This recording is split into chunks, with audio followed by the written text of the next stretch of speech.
19번째 강의는 찰스 디킨스의 위대한 유산입니다. 제목을 고아의 삶, 신사의 길이라고 잡았는데 이번에 다시 읽다 보니까 이것만으로는 커버가 안 되는 것 같아요. 신사로 가는 길, 그러니까 신사론에 대한 디킨스의 소설적 표현이다라고 얘기를 많이 하는데 그 외에도 정말 하고 싶은 얘기가 많습니다. 제가 좀 절제랄까? 스스로를 단속을 해야 되는데 될지 모르겠어요. 여러분의 반응에 따라 달려 있으니까 제 의지하고는 상관이 없습니다. 고아로 출발한 핍이라는 소년이 신사의 길에 나서죠. 신사로 향하는 길에 나서서 과연 어떤 방향으로 나아가는지를 얘기하고 있는 소설입니다. 그러면은 고아란 무엇인가는 알아요. 키워드가 신사라는 걸 알겠죠. 그럼 신사란 무엇인가? 신사라는 그 개념을 재정의한 소설이라고 해도 좋습니다. 그러니까 기존에 우리가 알고 있던 이 빅토리아가 활동했던 시대의 젠틀맨이라는 그 개념의 함의들이 있죠.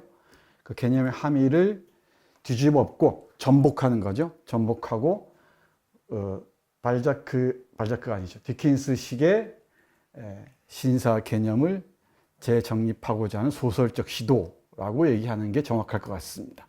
그러니까 신사란 무엇인가라는 질문에 대한 사전적 정의를 넘어서서 발자크의 인간관 또는 가치관, 철학이 반영된 신사 개념이 새롭게 등장하는 소설이라고 보시면 될 것 같습니다. 오늘 말을 하는 거 봐서는 오늘 강의가 괜찮을 것 같습니다.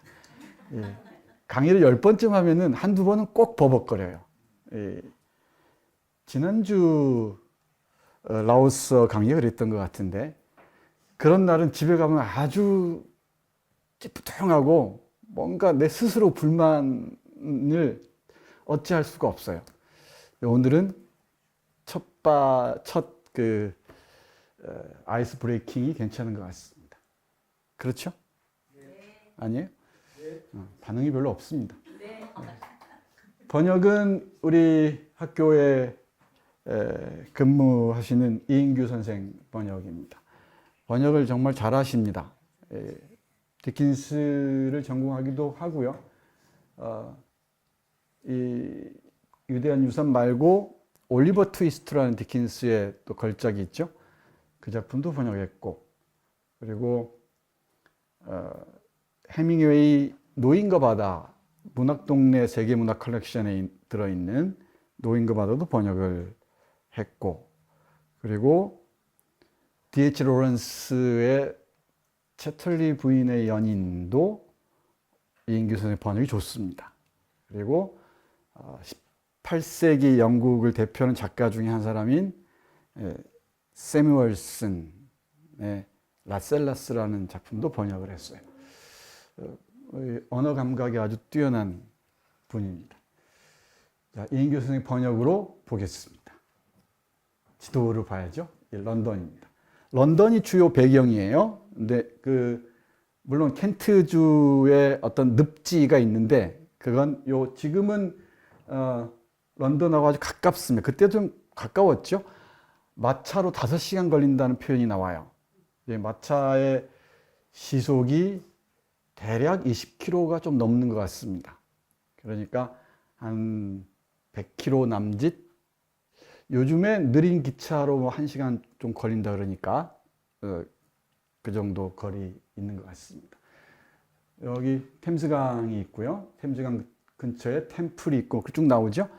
다 템스강 근처입니다. 그리고 맨 마지막에 우리 매그 위치와 핍이 함께 다른 나라로 가려고 하죠. 증기선을 타기 위해서 보트를 저어가는 그 곳도 템즈강 하류 부분입니다. 이 밀물과 썰물을 이용하는 그 노적기 방식을 보는 게 작지만 큰 재미이기도 합니다. 이 지도를 보는 그 훈련을 하셔야 됩니다. 이쪽이 하이드 파크고요. 이게 리젠트 파크인가 그렇죠? 공원들입니다. 그리고 상세 지도들은 여러분이 보시기 바랍니다. 이게 빅토리아 시대 영국 런던 지도입니다. 자, 이 시기를 빅토리아 시대, 그러니까 우리 찰스 디킨스가 활동했던 시대를 빅토리아 시대라고 합니다. 찰스 디킨스가 1812년에 태어났어요. 1812년에 태어났으니까 어린 시절, 비교적 어린 시절에 아닌가요? 20대군요. 20대 중후반에 빅토리아 시대를 맞이합니다. 그 이전 18세기는 주로 조지아 시대라고 해서 조지 1세, 2세, 3세가 제위했었고, 그 이후에 섭정 시대가 잠깐 이어지다가 한 7년 정도인가요? 영국의 역사를 새롭게 썼다고 하는 이 빅토리아 여왕이 왕위에 오릅니다. 이때 37년부터 1900년대 이 세기를 20세기를 열고 닫는 딱 요 무렵이죠. 이 빅토리아 황제 여왕의 죽음에 관한 나스메 소세키 아주 중요한 글이 있는데, 그 당시 나스메 소세키 런던에 있었습니다. 한 세기의 종언과 새로운 세기의 출발을 알리는 죽음이었다고 얘기를 합니다. 이 시기가 이른바 그레이트 브리튼이라고 하는 대영 제국의 전성기, 절정입니다. 유럽의 역사에서 출발한 세계사의 전개를 보면은 두 개의 큰 혁명이 딱 자리 잡고 있어요. 하나는 경제적으로 산업혁명이 있고, 그 영국이 주도하죠. 두 번째 정치적으로는 프랑스의 대혁명이 있습니다. 이 두 혁명이 유럽의 역사뿐만 아니고 세계 역사를 완전히 바꿔놓죠. 그 중심에 런던이라는 도시가 있고, 그 새로운 이 대영 제국의 심장부 런던은 흔히 빛으로만 우리가 상상을 하죠. 문명의 빛으로만. 근데 나스메 소세키는 그 런던에서 런던 탑을 보면서 영국 역사의 어둠을 보기도 했죠. 아무튼 이 빅토리아 시대에 이르러서 전성기에 도달한 산업 자본주의 또는 서구 민주주의의 그 전성기에 그 이면을 들여다본 영국의 대작가가 찰스 디킨스입니다. 그러니까 이 찰스 디킨스를 통해서 대영 제국의 빛에 눈멀지 않은 그 시선을 확보할 수가 있다는 점에서 디킨스 작품들은 지금까지도 많은 독자들을 확보하고 있는 것 같습니다. 빛과 어둠을 함께 보는 건 늘 필요하죠. 여기가 이 체링 크로스가 있고 뉴게이트 감옥 이런 게 나오죠. 찰스 디킨스 소설들은 다 이게 어둠들을 찾아다닙니다. 이 빛이 건드린 깊은 어둠들을 탐사하는 그런 작가입니다.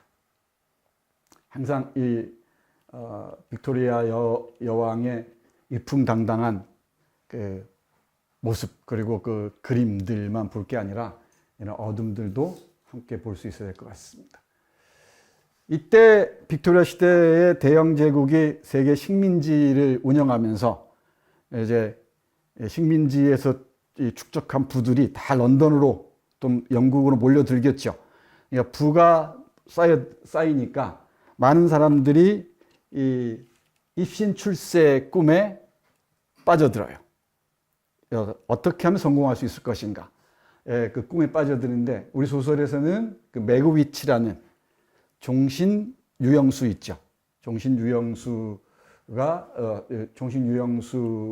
통해서 알 수 있듯이 호주에서, 오스트레일리아에서 축적한 그 부들이 본국으로 유입되는 경로의 하나를 파악할 수가 있습니다.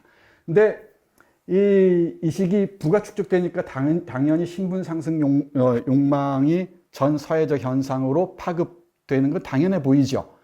근데 이 과정에서 수많은 그 문제점들을 노출하게 됩니다. 그러니까 기존의 전통적인 그 귀족, 젠틀맨의 개념이 사라지고 이른바 이제 졸부들이 등장하면서 조선시대식으로 얘기하자면은 양반을 사는 일들이 아무렇지도 않게 벌어지죠. 그 중에 한 사람이 바로 핍입니다. 이제 그 과정을 이 소설을 통해서 보게 될 겁니다. 찰스 디킨스입니다. 남부 포스머스 출생인데 런던을 중심으로 이렇게 원을 그려보면은 그 안에 다 켄트주, 서리주, 런던, 포스머스 다 포함이 됩니다. 포스머스는 아주 유명한 해군 기지가 있는 곳이죠. 조선소와 해군 기지가 있는 곳입니다. 그래서 아버지가 해군 격리국 직원이었습니다. 여기서도 여전히 예외 없이 가정 형편이 악화돼야 돼요. 아버지가 직장 생활을 잘해서 안정적으로 이 가정 경제가 유지됐다면은 우리는 디킨스의 소설을 볼 수가 없을 겁니다. 이게 개인의 불행이 수많은 사람들에게는 뭐 축복까지는 아니더라도 많은 그 기쁨의 원인이 되는 경우는 많이 있죠. 이것도 하나의 아이러니가 아닌가 싶습니다. 가정 형편이 악화하면서 런던으로 이주하고요. 아버지가 채무자 감옥에 수감됩니다. 이 아버지가 채무자 감옥에 수감된 요 어렸을 때 기억이 어떤 트라우마처럼 남아있는 것 같아요. 그래서 이 아버지가 채무자 감옥에 있는 그 경험을 소설로 가장 잘 표현한 작품이 리틀 도릿입니다.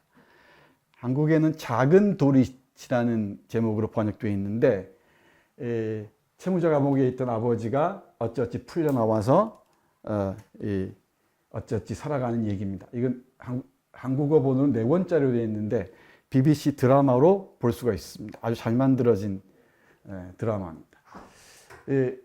채무자 감옥 얘기, 뉴게이트의 감옥 얘기는 우리 웨믹하고 그 감옥을 둘러보는 장면이 있죠. 뉴게이트를. 그게 이제 런던의 빛에 가린 그 그림자 중에 그림자죠. 그 수많은 죄수들의 그 모습들을 이 소설에서도 예외 없이 보여줍니다. 그리고 구두약 공장 노동자 생활을 하고 어쩌고 하면서 이리저리 공부를 했던 것 같습니다. 그래서 법률사무소에 취직하고요. 그래서 우리 제거스 법률사무소에 있는 웨믹이라는 그 사무원이죠.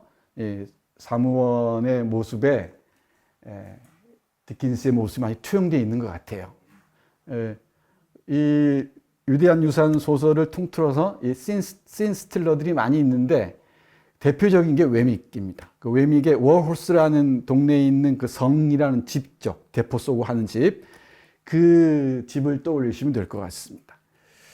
그리고 신문 기자가 되고요. 이 피크위크 문서, 피크위크 페이퍼스라고 그러는데 이게 공전의 히트를 칩니다. 그리고 많은 사람들이 읽기 시작하죠. 근데 여기에서 잠깐 짚고 갈 게 있는데 19세기 영국 소설사에서 이 출판 문화의 발전과 소설의 상관성은 대단히 밀접하죠. 근데 이 시기 또 달리 우리가 주목해야 할 점이 있는데 19세기 영문학사를 주도한 소설가들은 상당수가 여성입니다. 그러니까 18세기를 닫고 19세기를 연 작가가 제인 오스틴이에요. 그죠?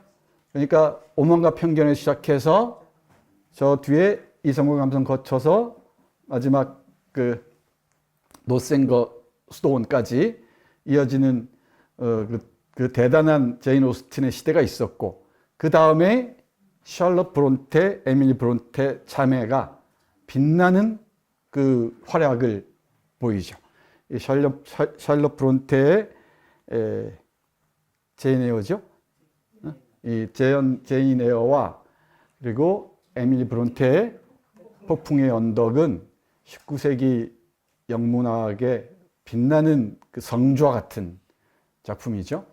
그리고 그 뒤에 바로 이어지는 작가가 바로 우리가 여기서 하기도 했던 조지 엘리엇입니다. 그렇죠? 그리고 그 뒤에 우리에게 잘 알려져 있지 않지만은 디킨스와 비슷한 시기에 활약했던 대단한 그 고딕 작가이면서 리얼리스트이기도 한 사람이 엘리자베스 게스켈이라는 뛰어난 또 여성 작가가 있습니다. 그 바톤을 이어받아서 20세기 들어서 버지니아 울프가 등장을 해요. 세계 문학사를 완전히 바꿔놔 버리죠. 여성 문학사를. 그리고 그 다음에 또 그 바톤을 이어받은 사람이 도리스 레싱이라는 걸출한 여성 작가가 있습니다. 그 사이에 남성 작가가 어떻게 몇 명 있어요. 대표적인 게 찰스 디킨스가 있고, 그리고 그 다음을 이어받는 게 토마스 하디. 테스 쓴 사람 있죠? 테스와 군중으로부터 멀리. 이 토마스 하디는 단편도 좋습니다. 그러고 난 다음에 이제 아일랜드스 넘어온 뭐 제임스 조이스니, 그리고 D.H. 로런스 이런 사람들이 20세기 영국 소설을 열어갑니다. 그 흐름 속에 찰스 디킨스가 있는데 1812년생이잖아요. 이 시기도 잠깐 주목해 볼 필요가 있는데, 요 19세기 초반에 태어난 작가들, 19세기를 전후에 태어난 작가들이 이른바 19세기 유럽 문학 황금기를 이끕니다.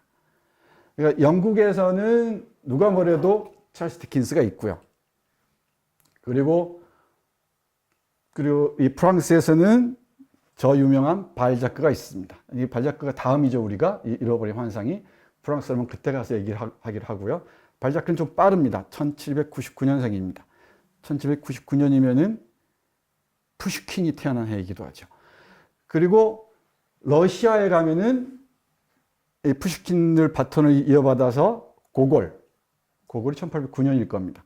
그리고 뚜르게네프가 1818년생이에요.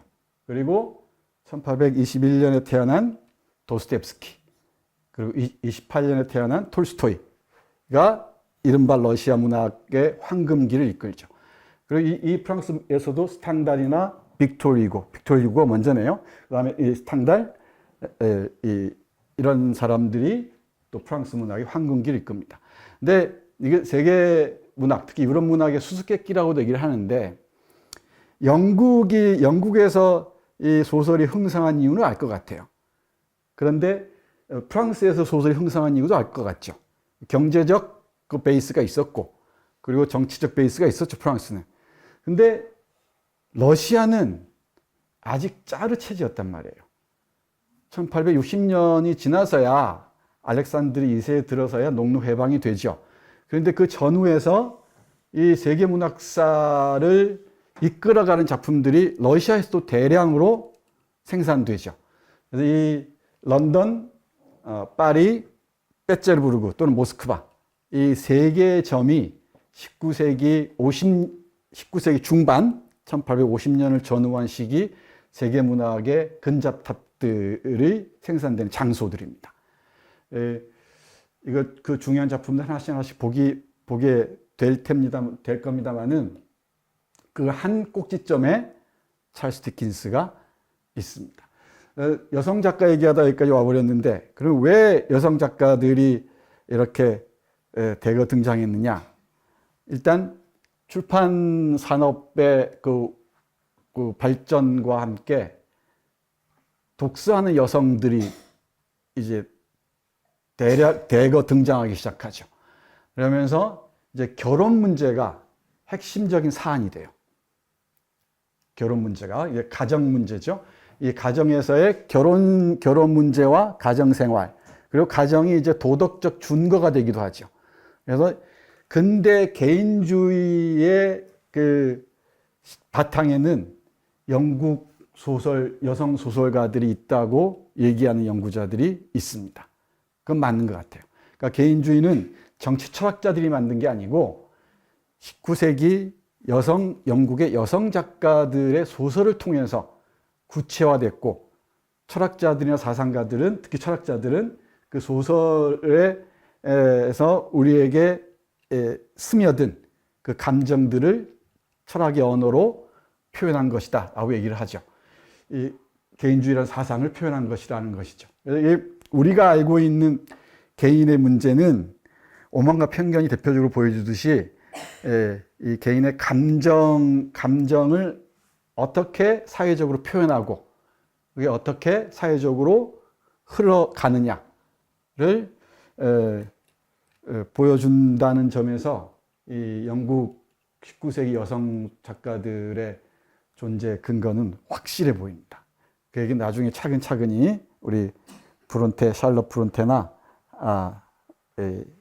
특히 이제 버지니아 울프, 우리 버지니아 울프 했던가요? 했나요? 이 울프 할 때 또 얘기를 할 수 있을 것 같습니다. 자, 딴 데로 얘기했습니다. 원래 재밌는 얘기는 다 딴 데로 셀 때 나오기 마련입니다. 그리고 졸다가 듣는 게 훨씬 더 재밌어요. 그러니까 졸리면 충분히 조십시오. 이 졸다가 깼을 때 그 딱 들려오는 그 황홀한 목소리들 거기에 주목해야 됩니다. 이 피크윅 문서가 공전 히트를 쳤다는 얘기까지 했죠. 이게 그 작은 아씨들이라는 미국 문학에 걸출한 작품이 있죠. 올콧? 그죠? 이름이 갑자기 기억이 안 난다. 그 작은 아씨들의 그 자매들이 놀면서 그 흉내내는 게 바로 이 피크윅 문서에 나오는 얘기들입니다. 제 기억이 아마 정확할 겁니다. 미국에서도 아주 유명했습니다. 아마 우리 찰스 디킨스는 낭독도 많이 하러 다녔는데요. 요즘에 낭독을 많이 하죠. 낭독도 많이 다녔는데 피크윅 문서를 여기저기서 많이 낭독했던 것 같습니다. 그리고 자본주의하의 어둠 중에 하나인 아동 학대, 그러니까 아동 노동이 있죠. 아동 노동과 아동 학대에 관한 소설적 보고서라고 할 수 있는 작품이 바로 올리버 트위스트입니다. 아주 훌륭한 작품이죠. 골투품 가게가 있고요. 크리스마스 캐럴을 많이 들어봤을 겁니다. 데이빗 커퍼필드는 자전적 소설로서 잘 알려져 있습니다. 자신의 정기적 사실이 많이 반영된 그런 작품입니다. 황폐한 집, 이 소설도 만만치 않습니다. 어려운 시절, 이건 교육 문제나 산업화의 이면들을 그린 아주 중요한 작품이죠. 리틀 도릿, 그 다음에 두 도시 이야기, 런던과 파리를 배경으로 한 이것도 뛰어난 작품입니다. 하나하나 얘기할 수가 없을 정도인데 이 중에서도 마지막 작품인 이 위대한 유산을 최고라고 치는 게 일반적인 그 평가인 것 같습니다. 왜 그런지는 하나씩 보겠습니다. 1870년에 세상을 떠납니다. 개략적인 그림이 그려졌죠? 이제 오늘 집에 가시면 여러분들이 해야 할 일은 디킨스 컬렉션을 마련하는 겁니다. 이건 정말 천천히 읽어도 재밌어요. 재밌습니다. 남 얘기 같지가 않습니다. 뭐 어찌 보면 뻔한 장면도 있다 싶은데 우리가 그런 삶을 살고 있기 때문인지도 모르겠습니다. 오늘부터 디킨스 팬이 돼보시기 바랍니다. 이게 Great Expectations입니다. 시간은 아마 30년대 무렵인 것 같아요. 그리고 나이가 들어서 회고하는 형식으로 쓰고 있죠. 아마 이 무렵 같은데 정확하게 특정할 수는 없습니다. 7살의 핍에서 출발해서 26살 무렵에 카이로로 떠났다가 11년 후에 돌아오는 것으로 후일담을 쓰는 것으로 마무리가 됩니다. 그리고 그것도 기억의 일부분이니까 아마 30년 텀쯤 있지 않을까 싶어요. 30년, 40년. 그리고 켄트의 늪지대. 지명이 나오지 않습니다. 켄트주, 런던의 잉글랜드 남동부에 있는 주인데 런던 쪽으로 이렇게 붙어 있습니다. 위쪽으로. 런던이 좀 비껴 붙어 있네요. 여기가 여기에 로체스터라는 곳이 있습니다. 영화 그 데이비드 린의 1946년 영화 Great Expectations를 보면은 위대한 요소를 보면은 거기 로체스터라고 나옵니다. 우리 늪지대가 있고 대장간이 있고 좀 나오면은 읍내가 있죠. 세티스 하우스가 있는 그거 어떻게 알 수 있냐면은 PB 타고 가는 마차에 런던, 로체스터 이렇게 적혀 쓰여 있어요. 그러니까 그 감독은 로체스터라고 잠정적으로 장소를 정했던 것 같습니다. 그리고 늪지대 런던 이곳저곳을 왕래하죠. 소설에 등장하는 장소는 여기입니다. 그리고 인물은 누구나 잘 아는 핍. 그리고 이제 이 핍의 성장 소설입니다. 그러니까 이건 너무 쉽게 확인할 수 있는 거죠. 성장 소설이자 교양 소설이라고 할 수가 있습니다. 모든 소설들은 성장 소설의 흐름을 따르죠. 모든이라고 그러면 어떻게 했을지 모르겠는데 이게 누나가 있습니다. 우리 번역으로는 따끔이라 그러는데 원어로는 그 피커링이라는 그 회초리를 들고 다니는 조금 무서운 누나입니다. 핏보다 20살이 많은 좀 무서운 누나인데 그럴 수밖에 없죠. 그럴 수밖에 없는 처지에 있는 누나인데 이 누나가 이 올릭이라는 대장간의 직원이죠. 직원에게 둔기로 맞아서 식물인간 비슷하게 되죠. 그러니까 이걸 두고 연구자들은 말 많은 여성을 침묵하는 의도가 있지 않느냐라고 의심도 하던데 그렇게 읽을 수 있을 것 같습니다. 그리고 우리의 실질적인 그 핍의 스승이자 주연급 조연이 바로 조 가절입니다. 이 소설은 크게 봐서는 핍을 주인공으로 하지만 조 가절에 대한 헌사라고 봐야 될 것 같아요. 조 가절에 대한 오마주라고 해야 이 소설이 제대로 입체적으로 읽힐 것 같습니다. 그러니까 핍의 행동은 끊임없이 조의 그 언어와 말과 행동, 그죠? 행동의 조회함으로, 조에 비춰봄으로써 비로소 의미를 갖게 됩니다. 이 조의 자책감이나 죄의식의 그 근거랄까 근원도 조입니다. 핍의 그 자책감과 죄의식의 근원도 다 조에 비춰봤을 때 그러죠. 매형인 조 가절이 비춰봤을 때 그렇습니다. 이 조와 쌍을 이루는 인물이 비디로 나오죠. 그러니까 가장 성실하고 진실하고 고결한 그리고 존엄한 인간상을 보여주는 캐릭터가 바로 조 가절입니다. 저는 핍을 주인공으로 보되 주연급 조연인 조 가절이를 핍과 맞세워 놔야 이 소설은 제대로 읽힌다고 생각을 해요. 이 팜블추크라는 곡물상, 종자상, 그러니까 시골 부르주아 이 정도 되겠죠. 이 팜블추크의 그 기회주의적 속성, 우리 흔히 보는 인간상이죠. 그러니까 우리 디킨스 선생이 조형해내는 그 인물상은 낯설지가 않아요. 정말 근대는 우리 시대니까 이 자본주의 시대에 어디서나 볼 수 있는 인물들입니다. 이 핍이 유산을 받게 되어서 옷을 입고 어쩌고 하니까 그 굽신거리는 거 보세요. 나중에 유산을 상속받지 못하게 됐다니까 또 폄하하는 거 보십시오. 그 전에는 완전히 아동학대급으로 핍을 무시했었죠. 그 엔티히어로 편에 놓여있는 인물입니다. 그 미스 헤비섬 이 주인공도 주목해야 돼요. 페미니즘적 독법에 따르면 이 인물을 잘 봐야 됩니다. 이 미스 헤비섬을 어떻게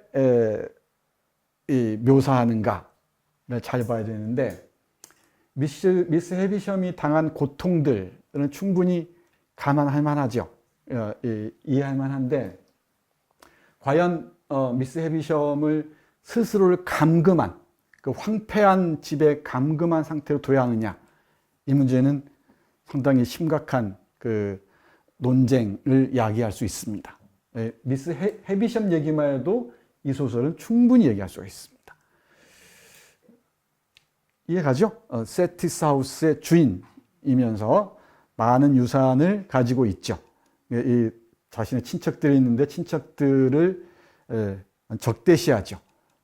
주로 자기에게 올바른 얘기를 해주는 매슈 포킷이라는 사촌에 대해서 특히 그렇죠. 스스로의 그 고통스러운 기억에 감금돼서 모든 자신의 삶 자체를 폐기 처분해버리는 그 커다란 케이크를 생쥐가 갉아먹게 하고, 유명한 대사가 있죠. 저 케이크와 함께 나는 뷔페에 갈 거야. 이 미스 헤비섬의 선택을 어떻게 봐야 할 것인가. 그 뒤에 회개랄까 참회를 어떻게 봐야 될 것인가. 이 복수의 드라마이기도 해요. 미스 헤비섬의 남성과 사랑에 대한 복수극, 또 실패한 복수극이기도 하죠. 성공한 것처럼 보이지만 그런 점에서 이 미스 헤비섬도 주목해야 할 캐릭터입니다. 이 비디는 조와 짝으로 보시면 될 것 같아요. 우리 왑슬 교회 서기의 왕고모의 손녀, 야학에서 우리 핍을 가르쳤던 착한 심성을 간직하고 있는 여성입니다. 나중에 조하고 결혼하는 걸로 그려집니다. 이 올릭은 이 펌블 축구와 함께 엔티히어로, 그러니까 악마적인 인간입니다.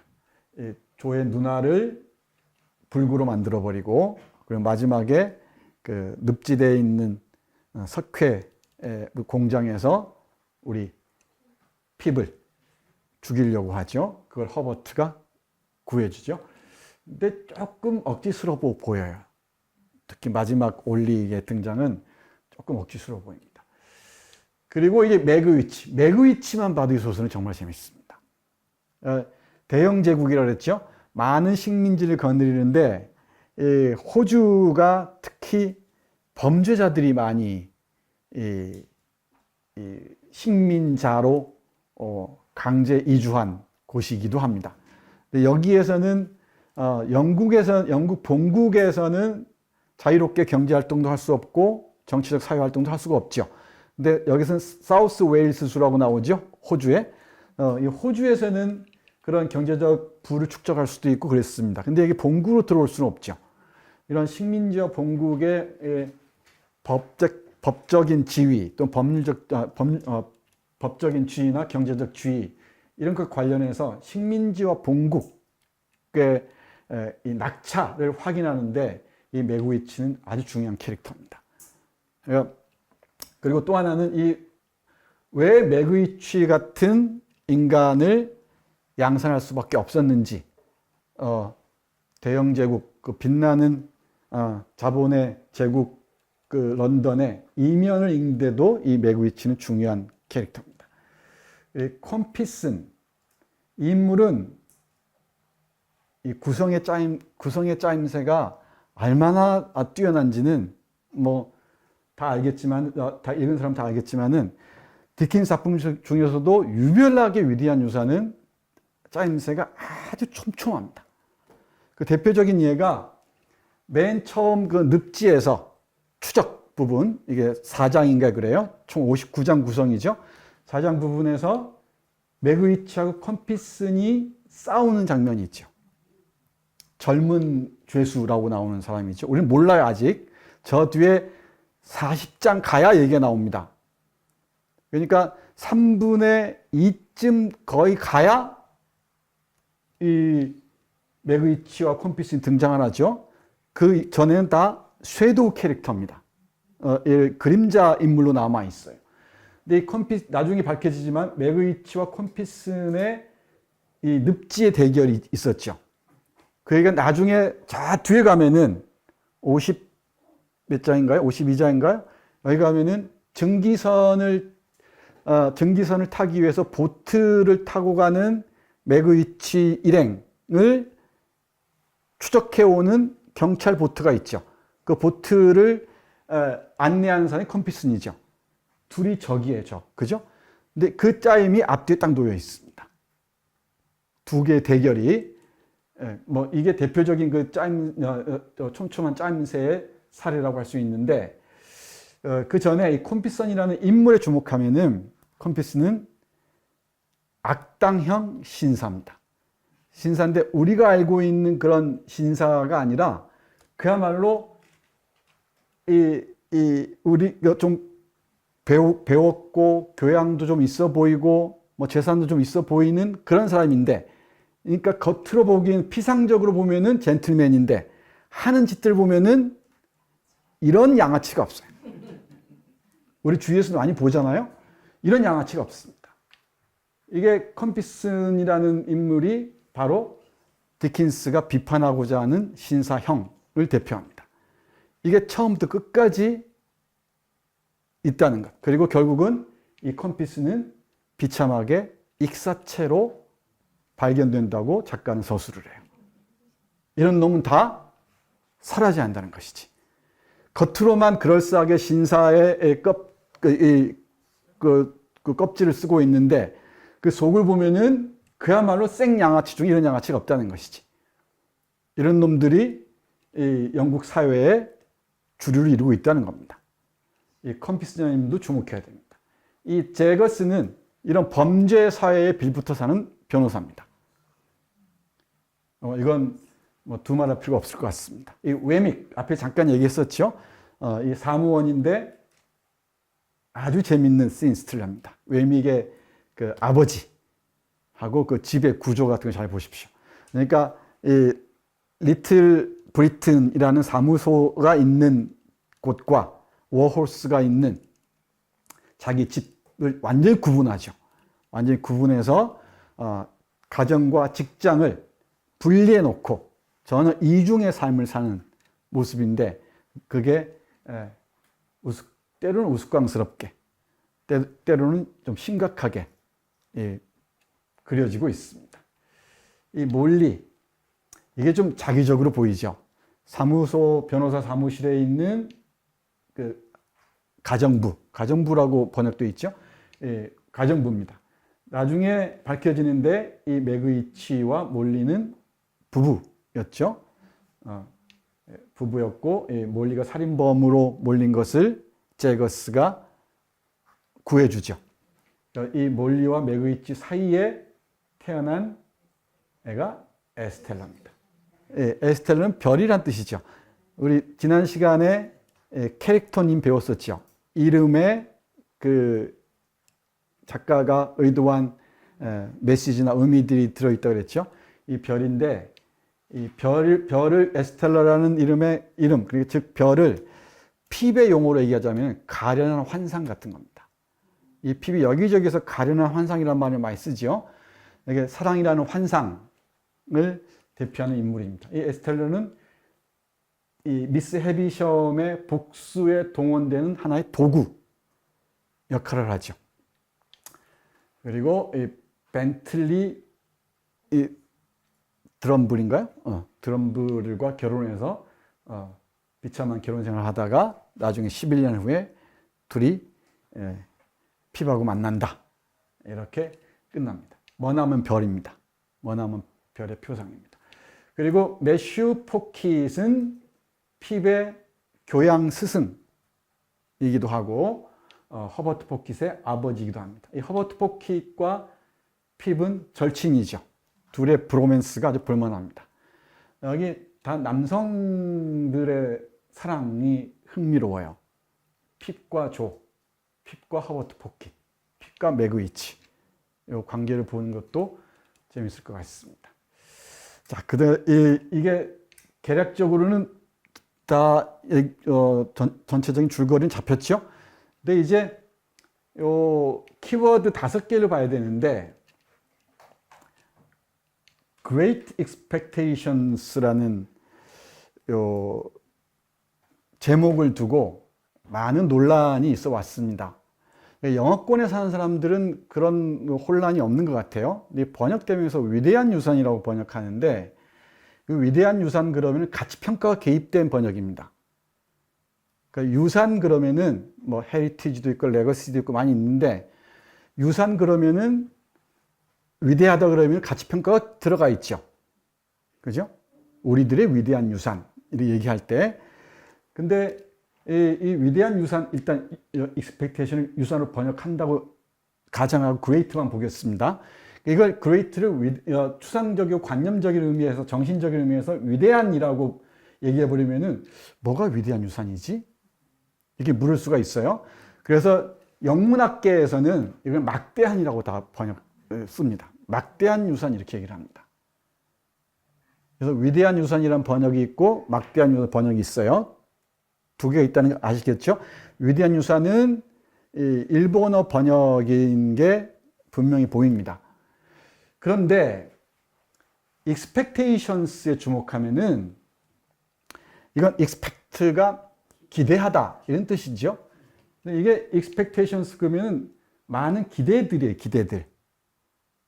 기대들인데 그러면 이걸 이 great를 막대한이나 위대한이 아니라 커다란 기대, 큰 기대 또는 막연한 기대, 뭔가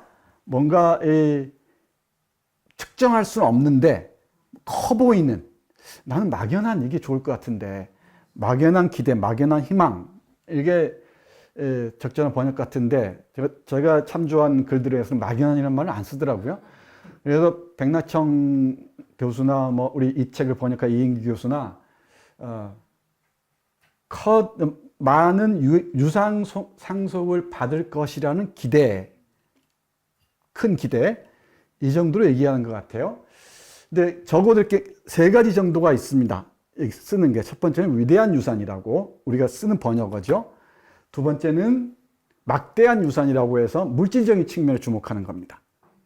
그러니까 처음에는 미스 헤비섬으로부터 유산을 받을 것이라고 생각을 하는 거죠. 우리 핍은. 나중에 알고 보니까 매그위치였던 거죠. 유산 상속인이. 그런데 이 물질적인 측면에서 보면은 막대한 돈, 막대한 유산, 이렇게 될 것 같긴 해요. 근데 위대한 유산 그러면은 조금 낯설어 보이는데 정신적 측면에서 보자면은 이 소설의 주제와 관련지어서 보면 또 틀린 번역도 아니에요. 뒤에 이런 어려운 길을 거쳐서 우리 핍이 도달한 건 결국은 조 가저리와 같은 삶이라는 거지. 진실하고 고귀한 삶이라는 거죠. 이거야말로 위대한 유산이 아니겠느냐. 근데 이게 맞는 것처럼 보이기도 해요. 근데 제가 이번에 이거 세 번째 읽는 것 같은데, 위대한 유산을. 강의 준비하면서 참 많이 배웁니다. 많이 고민도 하고. 근데 그게 이 expectation과 관련된, 내가 원본 대조 안 했으니까, 관련될 법한 그런 표현들이나 어휘들을 쭉 보건데, 이 expectations를 돈이나 유산으로 번역한 것도 있긴 하지만은 대부분의 경우 가능성, 기대, 희망 이런 쪽으로 번역한 것들이 많아 보여요. 문맥상. 그래서 이게 주제하고도 관련지어서 보자면은 이건 순전히 제 생각입니다. 커다란 기대도 가능해요. 그러니까 커다란 기대, 많은 유산을 받을 것이라는 커다란 기대. 이 세 가지 가능성이 있다 그랬죠. 근데 제가 보기에는 이건 제 생각입니다. 제 생각인데 이건 막연한 기대라고 하는 게 좋을 것 같아요. 한자어도 우리가 막자란 말이 막연하다는 게 막 아득하다, 멀다, 측정하기 불가능하다 이런 의미가 있거든요. 그래서 그게 오히려 이 소설의 전체적인 맥락과 비슷하지 않을까. 또는 이게 또 왜 그러냐면은 안개와 습지의 메타포가 이 소설이 대단히 중요합니다.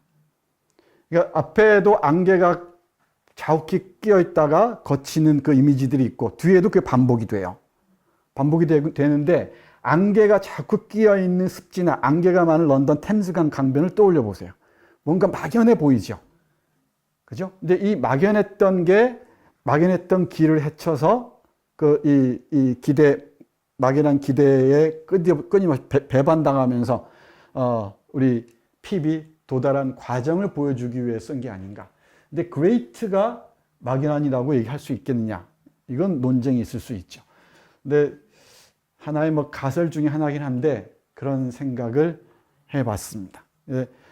다 일리는 있어요. 다 일리는 있고 어느 하나가 이 소설의 전체 주제, 형식, 그 모든 것을 아우르는 번역어다라고 특정하기는 어려울 것 같습니다만은 여러분들도 여러분의 관점에서 한번 생각해 보시기 바랍니다. 이게 Great Expectation을 맨 앞에 키워드로 놓은 이유입니다. 이 제목만 깊이 고민해도 이 소설의 핵심적인 메시지나 그 미학들을 읽을 수가 있습니다. 제가 미학이라 했는데 이 미학이라는 건 뭘 의미하냐면 아이러니의 미학입니다. 이 아이러니의 미학인데 이 디킨 소설이 많이 그렇긴 합니다만은 위대한 유산은 아이러니로 가득해요. 그러니까 기대가 클수록 자기가 설정했던 목표로부터 멀어져요. 그 진짜 목표로부터. 근데 기대가 작아질수록 오히려 자신이 목표했던 곳에 가까워집니다. 이게 아이러니죠. 그러니까 우리 삶이 다 아이러니, 반어, 역설인 경우가 많이 있죠. 그리고 뭐 이런 사례들 얼마든지 이제 매그위치의 경우도 대단한 아이러니죠. 그 죄수가 가장 뭐랄까, 저 밑바닥에 있는 사람이죠. 이 사람의 가장 강렬한 꿈이 최고의 신사를 만드는 거죠. 그죠? 그러니까 이 신사 계급에서 신사를 고민하는 게 아니고 그 온갖 인간들 다 경험해 본, 특히 누구를 경유해서, 컴피슨이라는 인간을 경유해서 인간 힘들을 경험해 본 매그위치라는 그 죄수 탈옥수이자 종신 유영수가 꿈꾸는 게 바로 최고의 신사상이라는 것이지. 그리고 또 이 조라는 인물이 저 밑바닥에 있는 대장장이잖아요. 블랙스미스란 말이에요. 이 보잘것없는 인간이 주제와 이렇게 만나는 부분인데 최고의 신사상을 구현하고 있다는 것. 이거 아이러니죠. 가장 지혜롭고 가장 그 도덕적이고 윤리적이고 성실하단 말이에요. 바보처럼 보이지만 이 놀랍지도 않죠. 우리 일상에서 보면 이게 이제 디킨스가 바라보는 인간을 바라보고 세상을 바라보는 통찰의 눈이죠. 그게 아이러니를 통해서 드러납니다. 그러니까 이 Great Expectation, 우리 독자들은 뭔가 어마어마한 유산이 있는가 보다 라고 생각하죠. 또 어마어마한 막대한 유산이 우리 이 핍의 인생 행로를 바꾸는가 보다 했는데 결국은 그게 아니고 자신이 태어난 늪지로 돌아오는 거지. 원점으로 돌아오는 거죠. 이 커다란 기대의 대가 또는 아이러니의 미학이라고 읽으면은 이 제목이 갖고 있는 의미까지 함께 볼 수 있을 것 같아요. 예, 사실 우리는 수많은 아이러니 속에 살고 있는데 인간이 잘 살기 위해서 몸부림친 결과가 결국 인간을 파괴하는 지점으로 귀결된다는 것. 이건 인류사의 놀라운 아이러니죠. 잘 먹고 잘 살기 위해서 이성을 발견하고 수많은 이 물질 문명의 이기를 우리가 찾아왔는데 결국 그게 지구뿐만 아니고 인간의 파멸을 향하고 있다는 것. 이런 아이러니가 어디 있습니까? 그리고 이성이 최정점에 이르렀을 때 가장 비이성적이고 반이성적인 일들이 아무렇지도 않게 벌어진다는 것. 이런 아이러니가 없죠. 이 아이러니는 비평에서 키워드이기도 합니다. 이 캐나다 출신의 뛰어난 비평가죠. 노스롭 프라이의 그 걸작이죠. 비평의 해부에 보면은 중요한 서사의 핵심적인 키워드 중에 하나가 바로 아이러니입니다. 근데 이 아이러니를 어떻게 읽어내느냐가 대단히 중요합니다. 나중에 이건 두고두고 얘기할 테니까 잘 보시기 바랍니다. 어렵지는 않죠? 그러니까 위대한 유산, 막대한 유산을 물려받았다는 것은 그 황홀한 순간처럼 보이긴 하지만은 그게 인생이나 관계의 마지막인 경우가 많아요. 주택복권 1등에 당첨된 사람들의 경우를 한번 생각해 보시고, 다 그렇진 않겠지만은 그 막대한 그 행운이 내 삶을 확장해 나가고 심오해 나가는 게 아니고 나락으로 굴러 떨어뜨리죠. 그 반전 또는 아이러니에 주목해서 보시면 재밌을 것 같습니다. 다 이해가 가나요? 이렇게 보면 이제 다시 읽으라면 고문이다 이렇게 말씀하실지는 모르겠는데 다시 읽으시면은 이게 보일 겁니다. 조금씩. 아, 이게 expectation을 이런 식으로 많이 보는구나. 그래서 계속해서 유산도 유산이지만은 핍은 기대를 많이 얘기해요. 기대. 근데 이 기대는 다 환상과 연결이 돼요. 그죠? 이 환상의 물질적 대응물이 바로 안개입니다. 안개가 끼었다가 사라지는 것으로 보이는데 그거 결국 마지막에 안개가 끼었다가 사라지는 순간은 뭔가 깨달음의 순간이에요. 이 빅토리아 시대 현실이 뭔가 빛나 보이고 휘황찬란해 보이죠. 대영 제국의 그 질주가 거침없어 보입니다. 근데 곳곳에 늪지가 있고 수렁이 있고 짙은 안개가 껴 있습니다. 무슨 일이 일어날지 모르죠. 이 빅토리아 시대 현실과 환상을 이 Great Expectations에서는 보여주고 있는 것 같습니다. 그러니까 이게 소설이죠. 소설은 빛나는 부분을 비추는 게 아닙니다. 그 빛이 거느리고 있는 깊은 어둠들을 응시하는 그게 좋은 소설들이죠. 거기에서 인간이란 무엇인가를 끊임없이 묻는 거죠. 그리고 인간들이 살아가는 이 세상이란 무엇인가, 사회란 무엇인가를 묻는 겁니다.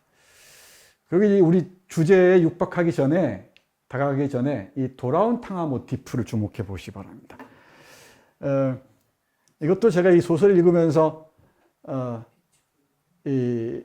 떠올린 키워드인데 서양 소설 전통에서는 이 기독교 전통을 빼놓을 수가 없어요. 여기서도 이 소설에서도 그렇죠. 역시나. 근데 그 중에서도 우리 누가복음에서 얘기하는 돌아온 탕화 에피소드가 있죠. 이 에피소드가 뭐 그림으로나 뭐 이 시로나 소설로나 많이 변주됐었죠. 이 소설도 역시 그런 것 같습니다. 벼락 같은 행운을 그러니까 유산을 상속받게 된 이 우리 핍이 런던으로 가는 순간 타락의 구렁텅이로 빠져들죠. 여기까지는 어렵지 않게 이해할 수 있죠. 근데 타락의 구렁텅이에서 빠져나와서 도착하는 길까지 열병을 앓는 순간이 있죠. 그 순간 열병을 앓는 순간에서 마지막 돌아오는 곳에 누가 있습니까? 조가절이가 있죠. 이건 정확하게 돌아온 탕화의 모티프에 상응합니다. 그러니까 이렇게 읽으면은 이 소설은 유럽의 이 정신적 자산의 핵심 중의 핵심인 이 성서, 그 중에서도 신약 성서를 빅토리아 시대 버전으로 변주한 것이라고 봐도 과언이 아닌 것 같습니다. 이렇게 읽어도 대단히 흥미로울 것 같습니다. 뭐 이런 모티프들은 많이 발견할 수가 있죠. 많이 발견할 수 있는데 디킨스 소설에서는 특히 Great Expectations가 그런 것 같습니다.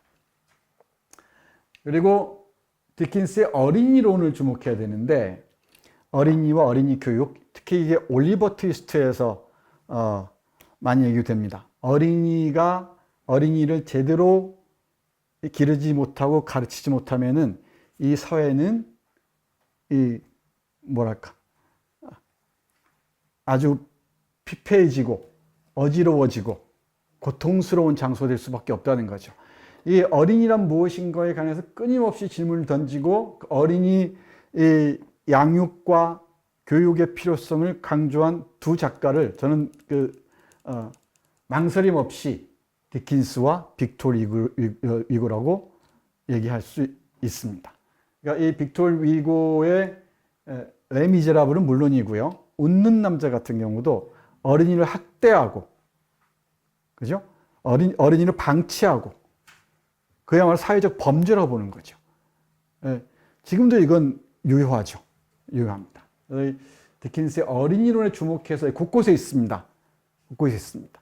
첫 장면 2장인가요? 3장인가요? 거기 보면은 엷슬시나 펌플추크나 또 누구죠? 그 수레바퀴 장인 허블 부부인가요? 허블이나 그 또 누나까지 포함해서 감사할 줄 알아야 된다면서 어린아이를 한 천덕꾸러기 아니면 돼지 새끼 취급을 하죠.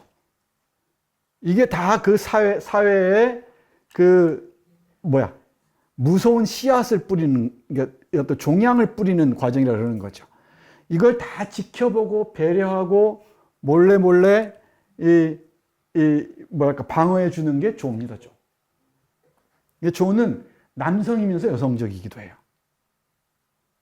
이 조라는 캐릭터는 대단히 흥미롭습니다.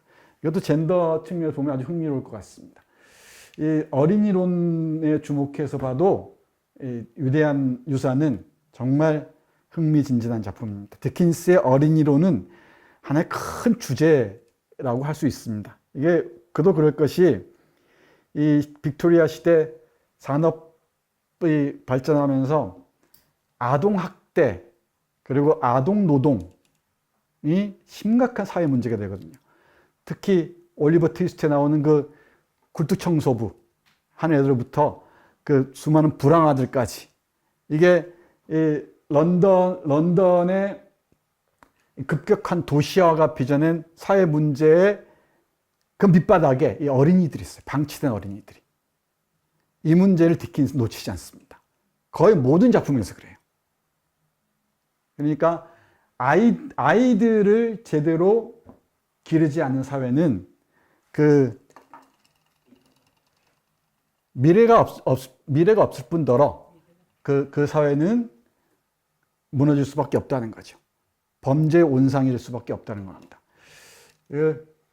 영국 산업화와 아동 노동 문제 연결해서 디킨스를 읽으면 이것도 되게 흥미진진할 것 같습니다. 정말 참담했죠. 그 어린아이들 노동 보고서 보십시오. 막스가 자본론에서 얘기한 그 자본론에서 인용하고 있는 보고서도 그렇지만은 엥겔스가 쓴 영국 노동자 계급의 상태 부분이나 우리가 상상 이상입니다. 그 7, 8살 먹은 애들부터 움직일 수만 있으면은 이 아이들을 온갖 노동에 동원을 해요. 동원해서 상상 이상의 장시간 노동, 저임금, 착취를 일삼죠. 이 문명이 건드린 가장 깊은 어둠 중에 하나가 아동 노동을 통한 학대입니다. 예. 디킨스의 어린이론만 봐도 이 빅토리아 시대의 그림자를 읽어내는데 하나의 그 의미 있는 그 좌표를 찾을 수가 있을 것 같습니다. 이 4개의 키워드는 됐죠? 그 다음에 요게 이제 우리의 주제와 관련된 핵심적인 키워드입니다. 신사의 길인데, 신사의 길은, 신사란 일반적으로 이렇게 정의를 해요. 상속받은 재산으로 노동을 하지 않고도 교양과 격조를 지키면서 살아갈 수 있는 사람. 이 사람들은 도덕적인 우월성을 가지고 있어야 돼요. 그래서 이 군자하고 신사하고 많이 비교를 합니다. 물론 이제 군자는 아주 오래된 이 전통이죠. 동아시아 전통이고, 이 젠틀맨이라는 건 젠트리에서 온 말이잖아요.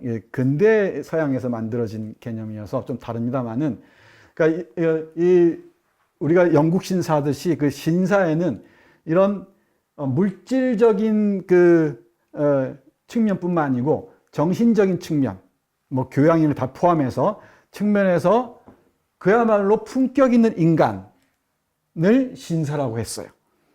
그런데 이 빅토리아 시대 이 자본주의의 급속한 발전, 그리고 대대적인 부의 유입, 식민지 경영을 통한 유입과 함께 이놈 저놈 가리지 않고 개나 고등이나 다 신사되겠다고 나선단 말이야. 그러다 보니까 기존에 있던 신사까지 포함해서 다 신사들이 추락의 길로 걸어요. 그러니까 신사 전통이 다 사라져 버리는 거죠. 이건 제가 보기에는 조선시대 선비 전통하고 이어서 보시면 재밌을 것 같아요. 비교해 보면은 이 선비의 길을 가는 사람들, 그러니까 인본주의 정통에 충실하고 왕도 사상에 충실하고 그러다가 이 시대적 변환 뒤에는 새로운 그 이념을 설정해 나갈 수 있는 그 근거들을 확보해 나가는 사람들. 저는 딱 떠오르는 게 이육사 같은 사람입니다. 이육사 같은 사람이 선비 정통을 잘 이어받은 사람이죠. 그리고 벽초 홍명희 같은 사람들. 그리고 단재 신채 같은 사람들. 이런 사람들이 한학 교양에 충실하면서 그 전통적인 교양을 토대로 하면서도 근대적 변화에 자기식으로 가치 설정을 해 나가죠. 그런 전통이 우리는 다 무너져 버렸습니다. 대부분의 선비라고 얘기하는 자들은 조선시대 말기에 오면서 다 무너져 버립니다. 무너져 버리고 아주 희귀한 사람들만 남게 되죠. 그런 관점에서 보시면 돼요. 그러니까 박지원의 양반전을 비롯해서 양반을 희화화한 한문 소설들이나 뭐 야담들 많이 있죠. 그리고 우리 벽초 홍명희가 쓴 인격정에 보면은 그 양반들의 그 악유 다툼들을 보세요. 우리가 상상하는 것 이상입니다. 그러니까 선비 정신이고 뭐가 없습니다. 그러니까 품격이고 격조가 없죠. 온갖 그 탐욕스러움에 다 그 한 방향을 위해 그 탐욕을 얻기 위한 방향으로 다 나아갈 뿐입니다. 그런 점을 보면은 신사의 길도 우리가 쉽게 상상할 수 있을 것 같아요. 악당으로 가는 놈들이 수두룩합니다. 컴피슨 같은 애들이죠. 이거 우리가 악당형 신사라고 합시다. 그 다음에 이 송무련 신사인데, 스노비즘. 이 스노브 어원은 뭐 많이 있다고 합니다. 근데 설득력 있는 어원이 이거예요. 비슷해 보이지만 아닌 것, 뭐 사이비하고 비슷한데, 원래는 이 옥스퍼드 영국의 유명한 대학이 있죠. 옥스퍼드하고 케임브리지가 있죠. 거기는 귀족들만 들어갈 수 있었다고 합니다. 귀족들만 들어갈 수 있었는데 이제 빅토리아 시대에 접어들고 하니까 물질적 부를 거느린 자들이 있죠. 얘들도 받아들이기 시작한 모양이에요. 그래서 그들은 SB라는 뭐 딱지 같은 걸 붙여 다녔답니다. 배지 같은 걸. 그러니까 시인의 노빌리타테스. 시인의 노빌리타테스. 시인의 노빌리타테스. 시네는 without입니다. without. 노빌리타테스는 귀족성. 그러니까 귀족이 아님, 귀족성이 없음. 이런 뜻으로 구분했나 봐요. 근데 이런 그 아이들이 귀족연하는 거죠. 귀족연하면서 그 흉내를 내면서 자신을 스스로 기만하는 거지. 이런 걸 스노브로 했던 것 같아요. 속물에 관한 정의는 뭐 아주 다양합니다. 뭐 인체하는 것들, 진짜는 아니면서 뭐 인체하는 것들, 그리고 그 핵심에 도달하지 못하면서 핵심에 도달한 것처럼 행동하는 자들, 뭐 이런 여러 가지 의미로 얘기할 수 있을 것 같습니다. 이 스노브는 SNOB인데 요즘에는 SNUB로도 많이 쓰기도 합니다. 너무 고급스러운 농담이어서 여러분은 잘 이해를 못하실 겁니다. 알아들으셨나요? 응? 아니, 알아듣지도 못하고 웃으시면 안 되고 SNOB예요, 스노브가. 한국에서는 SNUB가 스노브를 대체하기도 합니다.